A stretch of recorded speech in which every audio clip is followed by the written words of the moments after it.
ഒരു കല്യാണ വീടോ അല്ലെങ്കിൽ ഉത്സവത്തിന്റെ ആൾക്കൂട്ടമോ ആലോചിച്ച് നോക്കൂ. എല്ലാവരും ആഘോഷിക്കുമ്പോൾ നിങ്ങൾക്ക് മാത്രം അവിടെ നിന്നും എത്രയും പെട്ടെന്ന് രക്ഷപ്പെട്ടാൽ മതിയെന്ന് തോന്നിയിട്ടുണ്ടോ? എങ്കിൽ ഈ വീഡിയോ നിങ്ങൾക്കുള്ളതാണ്. ഒരു വശത്ത് ചെണ്ടമേളം, മറുവശത്ത് മൈക്കിലൂടെയുള്ള അനൗൺസ്മെന്റ്, ചുറ്റും ആയിരക്കണക്കിന് ആളുകൾ.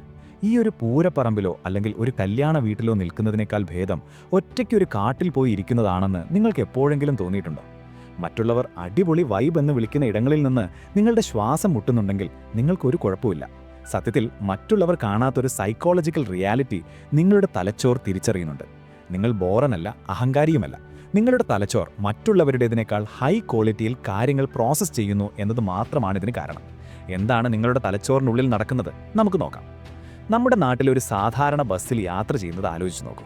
ഭൂരിഭാഗം ആളുകളും പാട്ട് കേട്ടോ ഉറങ്ങിയോ ആ യാത്ര ആസ്വദിക്കും. എന്നാൽ നിങ്ങളുടെ തലച്ചോർ അവിടെയുള്ള ഓരോ ചെറിയ കാര്യവും ശ്രദ്ധിക്കുന്നുണ്ടാകും.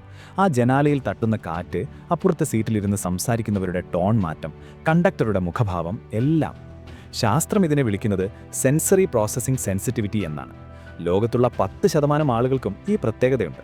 മറ്റുള്ളവർ ജീവിതത്തെ ഒരു പഴയ ഫോണിലെ വീഡിയോ പോലെ കാണുമ്പോൾ നിങ്ങളുടെ തലച്ചോർ അതൊരു HD സിനിമ പോലെയാണ് കാണുന്നത്. അതുകൊണ്ടാണ് പെട്ടെന്ന് നിങ്ങളുടെ സോഷ്യൽ ബാറ്ററി തീർന്നു പോകുന്നത്. മലയാളികൾക്കൊരു ശീലമുണ്ട്. കല്യാണത്തിന് പോയാൽ കാണുന്നവരോടെല്ലാം സുഖമാണോ, എപ്പോഴാ വന്നത് എന്ന് ചോദിക്കണം. പക്ഷേ ഉള്ളിൽ അവർക്ക് ഒട്ടും താല്പര്യമുണ്ടാവില്ല. ഈ ഒരു ഫേക്ക് പെർഫോമൻസ് പെട്ടെന്ന് തിരിച്ചറിയാൻ നിങ്ങൾക്ക് കഴിയും. നിങ്ങളൊന്ന് നോക്കിയാൽ പോലും അവരുടെ കള്ളത്തരം മനസ്സിലാക്കാൻ നിങ്ങൾക്ക് സാധിക്കും. മനഃശാസ്ത്രപരമായി പറഞ്ഞാൽ നിങ്ങളുടെ ഇമോഷണൽ ഇൻ്റലിജൻസ് മറ്റുള്ളവരെക്കാൾ വളരെ കൂടുതലാണ്. അതുകൊണ്ടാണ് അർത്ഥം ശൂന്യമായ സ്മോൾ ടോക്കുകളേക്കാൾ ആഴമുള്ള കാര്യങ്ങൾ സംസാരിക്കാൻ നിങ്ങൾ ഇഷ്ടപ്പെടുന്നത്. എല്ലാവരും പുറത്തുപോയി ആഘോഷിക്കുമ്പോൾ നിങ്ങൾക്ക് സന്തോഷം നൽകുന്നത് നിങ്ങളുടെ മുറിയിലെ നിശബ്ദതയോ അല്ലെങ്കിൽ ഒരു പുസ്തകമോ ആയിരിക്കും. ഇതിന് പിന്നിൽ ഒരു കെമിക്കൽ രഹസ്യമുണ്ട്. പുറത്തുപോയി ബഹളം വെക്കുന്നവർക്ക് ഡോപ്പമിൻ എന്ന ഹോർമോണാണ് സന്തോഷം നൽകുന്നത്. എന്നാൽ നിങ്ങളെപ്പോലെയുള്ളവർക്ക് അസിറ്റൈൽ കോളിൻ ഹോർമോണാണ് പ്രധാനം. ഇത് നിശബ്ദതയിലും ചിന്തകളിലുമാണ് കൂടുതൽ ഉൽപ്പാദിപ്പിക്കപ്പെടുന്നത്. നിങ്ങൾ വെറുതെ ഇരിക്കുകയല്ല, മറിച്ച് നിങ്ങളുടെ തലച്ചോർ ലോകത്തിലെ ഏറ്റവും സങ്കീർണമായ ചിന്തകൾക്ക് രൂപം നൽകുകയാണ്.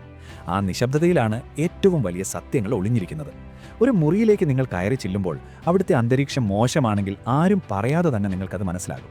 രണ്ടുപേർ തമ്മിൽ വഴക്കിട്ടിരിക്കുകയാണെങ്കിൽ അവർ ചിരിച്ചുകൊണ്ട് സംസാരിച്ചാലും നിങ്ങൾക്ക് ആ സ്ട്രെസ് ഫീൽ ചെയ്യും. നിങ്ങളുടെ തലച്ചോറിലെ മിറർ ന്യൂറോൺസ് അത്രത്തോളം ആക്റ്റീവാണ്. മറ്റുള്ളവരുടെ സങ്കടവും ദേഷ്യവും നിങ്ങൾ അറിയാതെ തന്നെ ഉള്ളിലേക്ക് വലിച്ചെടുക്കും. അതുകൊണ്ടാണ് ഒരു സോഷ്യൽ ഗ്യാതറിംഗ് കഴിഞ്ഞാൽ നിങ്ങൾക്ക് കുറച്ച് ദിവസം റെസ്റ്റ് എടുക്കേണ്ടി വരുന്നത്.